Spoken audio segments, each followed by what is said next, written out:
Jacques, on se connaît depuis maintenant quelques années, on est voisins.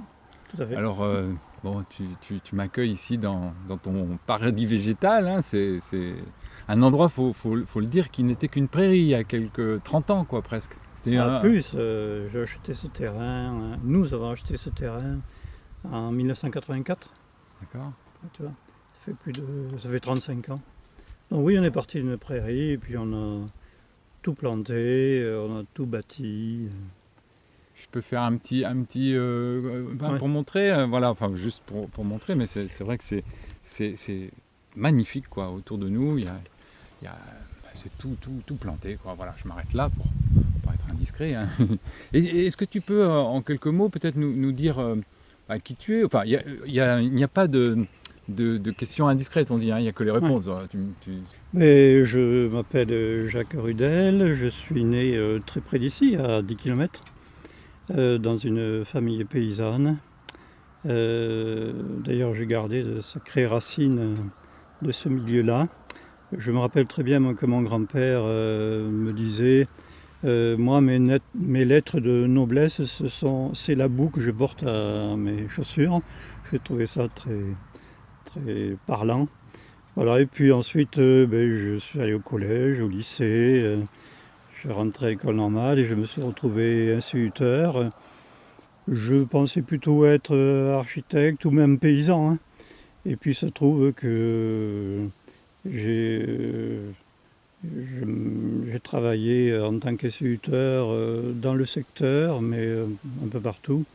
J'ai souvent changé de poste. Et ensuite, en fin de carrière, j'ai profité de mon expérience pour passer des concours, des examens. Et j'ai eu la chance là aussi, de former des futurs enseignants.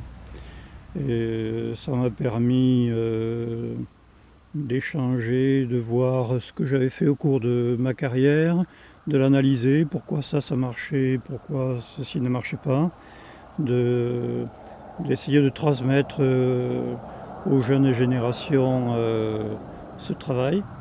Ça m'a permis aussi, c'était une possibilité et je l'ai saisie, de voyager. Donc j'ai travaillé en Afrique du Nord, j'ai travaillé dans l'océan Indien, dans le Pacifique. Et au-delà des paysages paradisiaques des îles tropicales, j'ai surtout pris plaisir à rencontrer des gens. Rencontrer des gens qui étaient parfois de civilisations totalement différentes. Et là, ça m'a vraiment enrichi. Parce que bon, moi, ma vie, c'est apprendre. Tant que j'apprends, je suis satisfait. Voilà, et je me retrouve donc tout près de l'endroit où je suis né, donc sur un hectare de terre que l'on a confectionné de nos mains.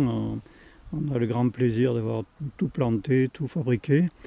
En somme, on a fait une ferme plus ou moins de luxe, où il y a tout ce qu'il faut dans une ferme, le jardin potager, les animaux de basse-cour. Et puis mon épouse a travaillé beaucoup sur le parc qui est autour de nous. Et sans Voilà. compter, alors là, c'est là où je suis un petit peu jaloux, entre guillemets, c'est que tu réussis tout en quelque sorte, c'est-à-dire que au niveau de l'apiculture, tu as d'excellents résultats, tu élèves des pigeons, tu élèves des moutons, tu es même champion de France pour avoir eu un coq de Marans, voilà, c'est ça. Enfin bon, tu as quand même beaucoup de résultats, quoi.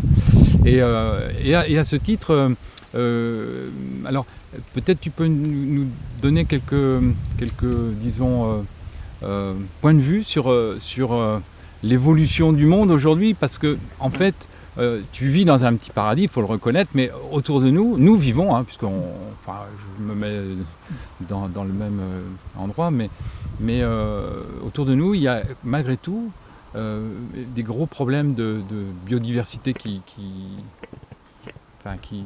disparaissent, quoi. Quel est ton point de vue sur cette situation, l'évolution de tout ça?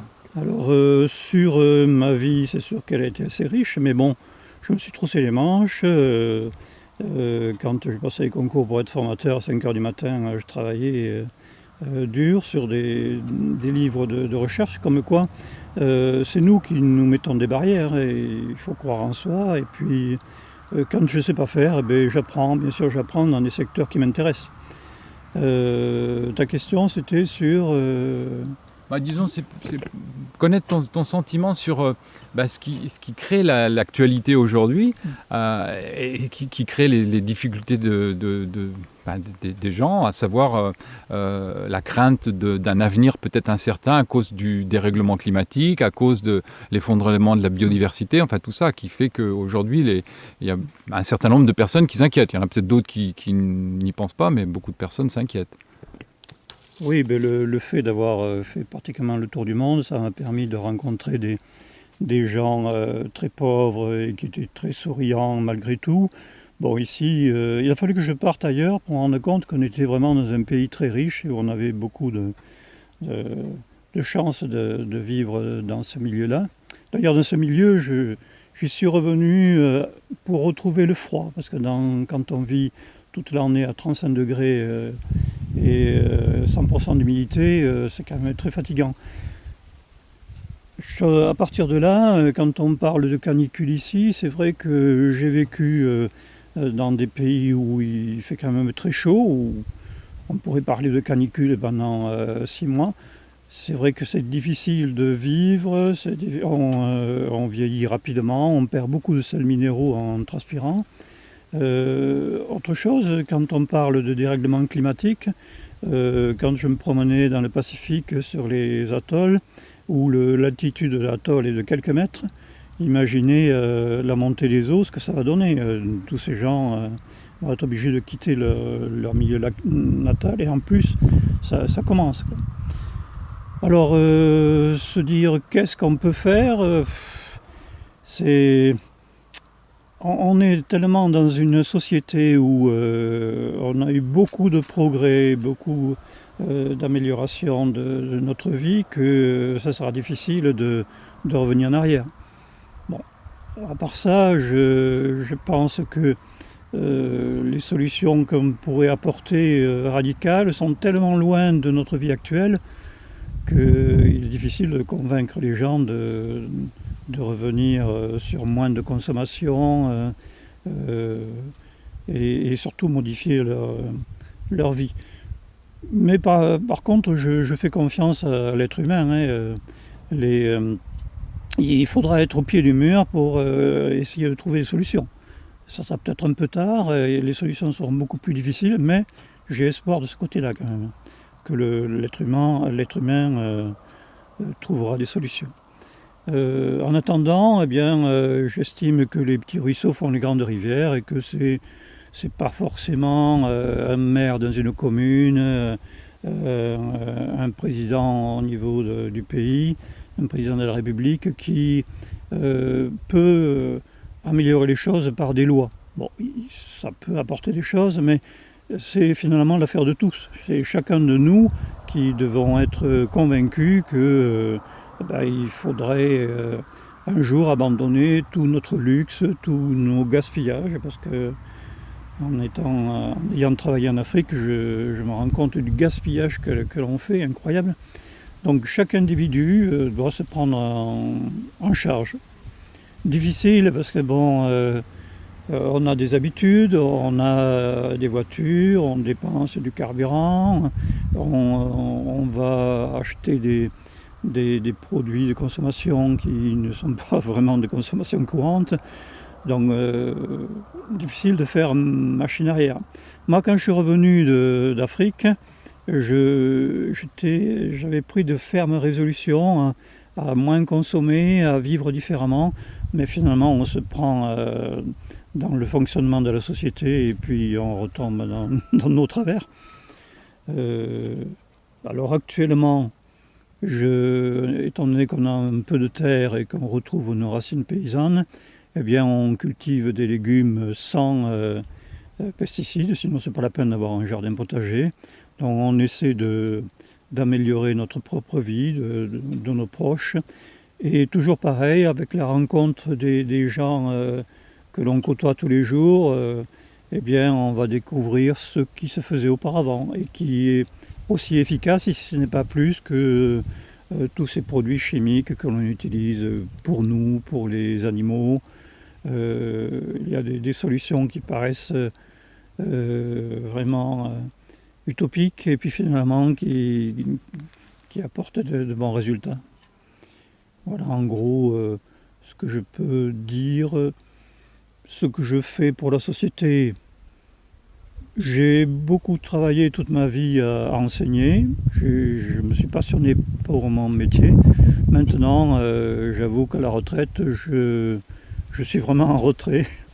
Et je vis avec ma famille et avec les gens que je côtoie, avec qui j'ai des conversations justement sur ces domaines-là assez intéressantes.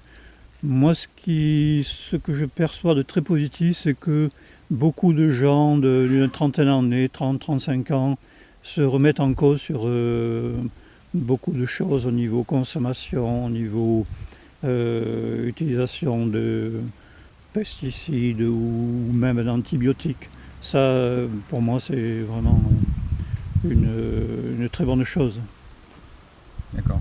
Tu sens qu'il y a une évolution. Et justement, peut-être pour conclure, est-ce que si tu avais un jeune que tu ne connais pas, qui a 20 ans, qui se lance dans la vie, qu'est-ce que tu lui donnerais comme conseil pour peut-être s'organiser, faire face à un avenir qui aujourd'hui peut-être est un petit peu incertain, et qu'est-ce qu'on pourrait lui donner comme conseil Lui donner comme conseil, je n'ai pas de leçon à donner, mais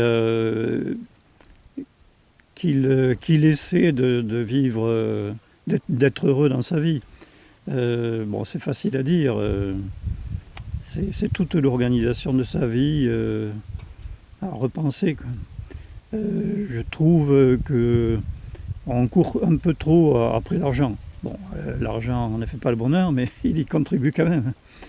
Donc voilà, peut-être que se prendre en charge et puis peut-être monter son entreprise ou plutôt que de dépendre de grands groupes qui lui demanderont beaucoup d'efforts et avec peu de résultats et surtout peu de prise en compte de l'individu. Moi, parfois, je suis assez heureux d'avoir un certain âge parce que quand je vois la société telle qu'elle fonctionne, je pense que si j'avais 20 ans, je serais assez malheureux, quoi. Autre chose, quand on est jeune, on est très enthousiaste, beaucoup plus qu'à 60. Et puis on tente des choses que l'on ne tenterait pas. Et puis vu en fin de vie, on se dit « Oula, mais qu'est-ce que j'ai pris comme un risque à ce moment-là ?» Il y a quand même le bienfait d'être jeune et d'être dynamique.